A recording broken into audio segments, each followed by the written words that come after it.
Sir ये फिर ये कि ये इनका गिला करना नहीं बनता काली साहब?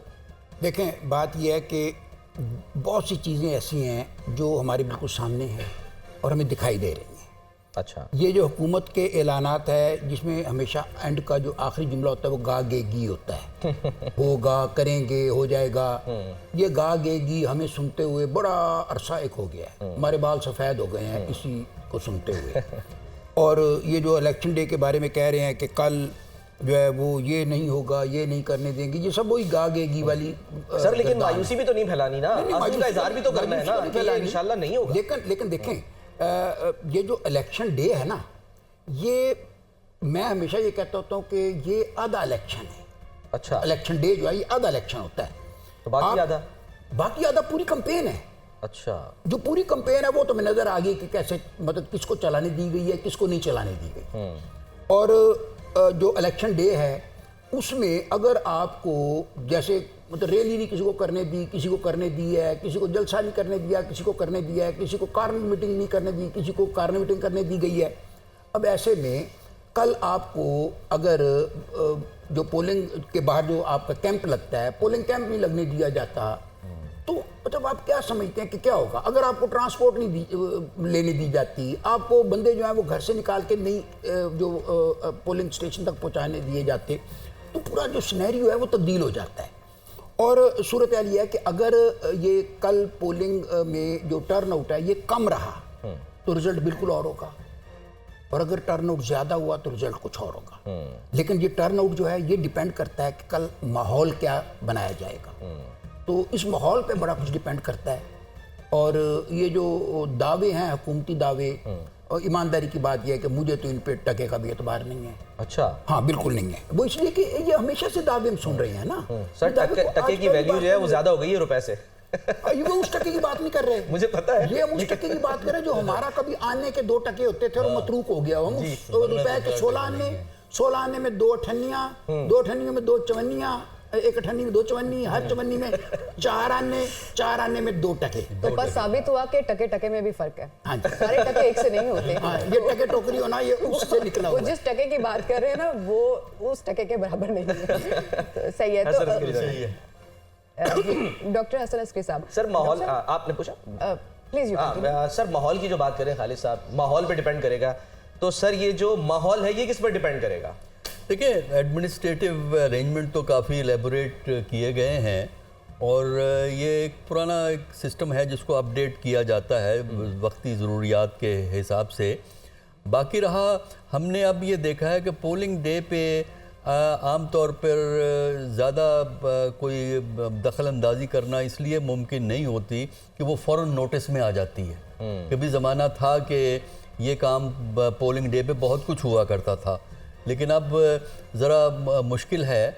और सिर्फ यही चीज़ें देखनी है कि जो वोटर टर्नआउट के लिए लाजिम होता है कि कैंडिडेट, उसके सपोर्टर्स जो हैं वो लोग जो हैं वो वोटर्स को बाहर लाएं, खुसूसन ख़वातीन को वहाँ से घरों से निकाल के ट्रांसपोर्ट करके पोलिंग स्टेशन पर ले जाना, उनको वापस जाना।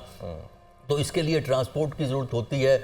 एक सिस्टम कैंडिडेट का होता है, जो उसके सपोर्टर करते हैं वो कितना फ्रीली काम करेगा ये बड़ा डिपेंड कर रहा होता है। इसी तरह जो अभी बात की कि वो उनके अपने कैंप वगैरह लगते हैं, उसके लिए भी रूल्स हैं। सर 100 मीटर, हाँ एग्जैक्टली 100 मीटर के बाहर आप लगा सकते हैं, वो रूल्स हैं, उन रूल्स को फॉलो करके आप कैंप लगा सकते हैं।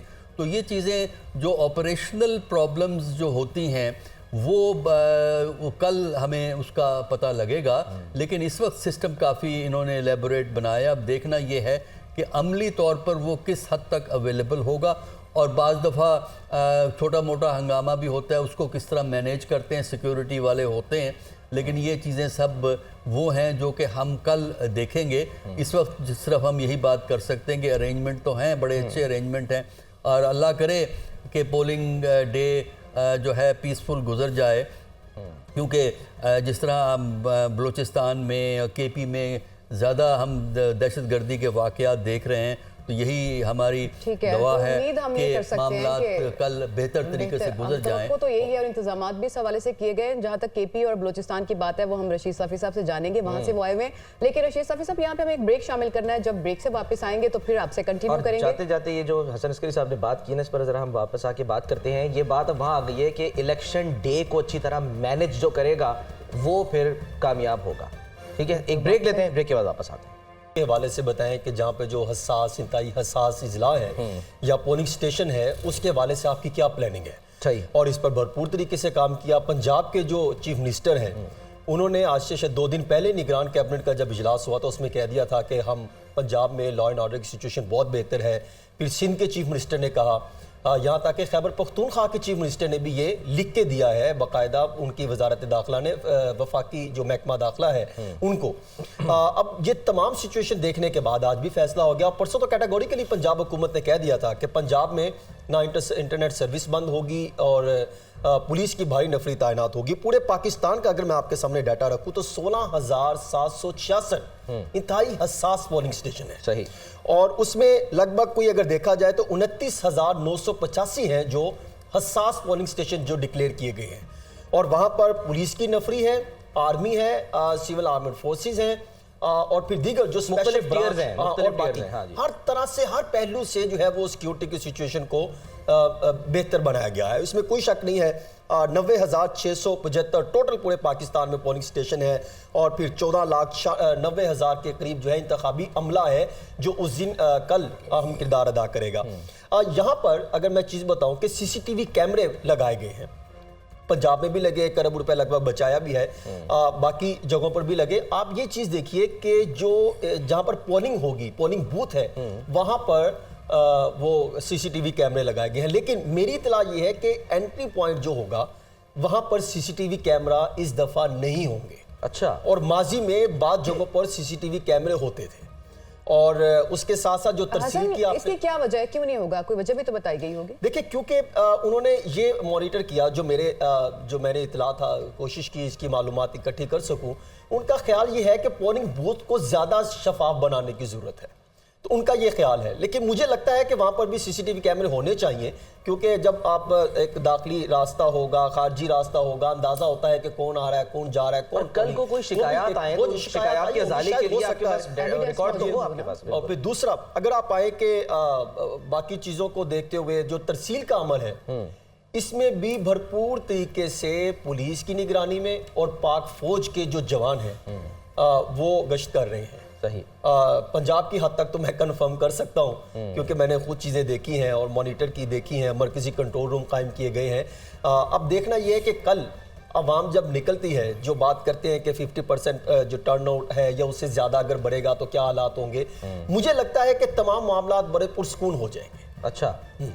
और इसमें कोई वो भगदड़ या इस तरह की सिचुएशन नहीं होगी। मुआवजा होगा वैसे ये पाकिस्तान में ऐसा इंतखाब नहीं, हम पहली दफा देख रहे होंगे कि जिस दिन इंतखाब हो उस दिन लड़ाई झगड़े ना हो, उस दिन एक दूसरे पे इल्जाम तराशी ना हो, प्री पोल धांधली जो है उसके इल्जामात ना लगे। ये तो बड़ी अच्छी खुशहाल बात बता रहे हैं। 2 चीजें आपको ज़हन में रखनी चाहिए कि जिसकी हमेशा बात की जाती थी लेवल प्लेइंग फील्ड की, वो तो सारे हकायक आपके सामने है। आज़ादी किसको है, किसको नहीं है, किसके लिए हालात बेहतर हैं, किसके लिए नहीं है, कौन से अभी भी इश्तिहारी हैं सानिया 9 मई के जिनकी गिरफ्तारियां भी अमल में लानी है। वो आपको अंदाजा है कि वो कल उसका इससे क्या ताल्लुक है हसन? वो तो एक गैर कानूनी, ये चीज आपको ज़हन में रखना पड़ेगा। चल रहा है ना, वो तो कहीं भी होंगे, उनको पकड़ा जाएगा। दूसरी पॉलिसी से भी आगाह कर रहा हूँ कि जो पुलिस ने तैयार की है कि कुछ लोग जो गायब हैं उनको भी पकड़ना है ना। उनका ख्याल है कि वो आज शाम या कल को निकलेंगे, वो वोट डालने के लिए आप नुक्ते जोड़ें, आप वो नुक्ते जोड़ें तो आपको सिस्टम सिचुएशन नजर हो जाए। अच्छा, हसन का वैसे ये ख्याल था कि जो बड़े वाकयात खुदा न खास्ता वो नहीं होंगे और सिक्योरिटी इस तरह से प्लान बनाया गया है कि छोटी मोटी नोक झोंक तो आपको बताइए खूबसूरती है हमारी इलेक्शन सिस्टम की, और इल्जामात ना हो तो लगता है का हुस्न है वो ये झगड़े वगैरह। वो तो 70 से आप उठा के देख लें, 70 में, 85 में, फिर 18 में, 13 में आपको ये चीजें देखने को मिली हैं। बेशक उस वक्त भी किसी की सिलेक्शन थी या किसी का इंतखाब था या क्या मामला थे, लेकिन उस वक्त भी आपको ये ज़हन में रखना चाहिए, उस वक्त भी ये लड़ाई झगड़े हल्के मुल्के थे, लेकिन खुदा ना खासा कोई बड़ा वाकया नहीं हो पाएगा। ठीक है, कंवर दिल शाह साहब की जानिब बढ़ते हैं। कंवर साहब, आपका चूंकि ताल्लुक इलेक्शन कमीशन से रहा है, तो ये जिस तरह की शिकायत जो कोई भी पॉलिटिकल पार्टी कभी मुतमईन नहीं होती, इंतजामात से मुतमईन नहीं होती, प्री पोल रिगिंग की बात होती है, फिर इलेक्शन वाले दिन के ऊपर। तो वैसे क्या मैकेनिज्म बनाता है इलेक्शन कमीशन इस सबको टैकल करने के लिए? देखें, बिस्मिल्लाहिर्रहमानिर्रहीम, इलेक्शन कमीशन पाकिस्तान ने तो अपनी आइनी और कानूनी जिम्मेदारियाँ पूरी करनी हैं। जहाँ तक शिकायत का ताल्लुक है, ये हर इंतखाबात में तमाम सियासी जमातें, उनके उम्मीदवार जो हैं वो शिकायत तो करते रहते हैं, लेकिन वो शिकायत का अजाला करने के लिए अब जो ज़ाहिर है कि मौजूदा सिस्टम के तहत उन्होंने तमाम शिकायत सेंटर भी बना दिए हैं, कोशिश कर रहे हैं, पुलिस भी है, आर्मी भी है, असास इदारे भी हैं, वो शिकायत तो दूर की जा रही है। लेकिन सबसे बड़ी अहम बात, हमारे दोस्त ने बड़ी अच्छी बात बता दी, आपको पूरे पाकिस्तान का नक्शा खींच दिया। जहाँ तक सूबाई हुकूमत का ताल्लुक है, पंजाब की हुकूमत ने बाकायदा इस मामले में पूरी मामलत की है उन्होंने इलेक्शन कमीशन पाकिस्तान की, और चीफ इलेक्शन कमीशनर साहब के रब्ते में रहते हैं मोहसिन नकवी साहब, तो सारे मामलात को बड़े अच्छे तरीके से कर दिया। कहीं भी गड़बड़ होने का इम्कान इसलिए नज़र नहीं आ रहा कि प्रेजाइडिंग ऑफिसरों को भी बाकायदा हदायत जारी कर दी गई हैं कि आपने इलेक्शन के दौरान गिनती के टाइम, काउंटिंग के टाइम किसी किस्म का कोई दबाव कबूल नहीं करना, असर रसूख में नहीं आना। अगर आपने, ये चीफ इलेक्शन कमीशन ने सबको बाकायदा राइटिंग में ऑर्डर जारी किया है कि अगर किसी प्रेजाइडिंग ऑफिसर की टेम्परिंग की खबर मुझे मिल गई तो मैं तुम्हें इबरत का निशाना बना दूंगा। इस लिहाज से उन्होंने डस्का की रिपोर्ट का बार बार हवाला देते हैं, जिसमें 22 प्रेजाइडिंग ऑफिसरों को डिसमिस करने के इख्तियारात उनके पास थे, डिसमिस किए गए हैं, ठीक है, स्टे लिया है हाई कोर्ट से। ये सारा उनको बता दिया गया। रिटर्निंग ऑफिसरों को भी हदायत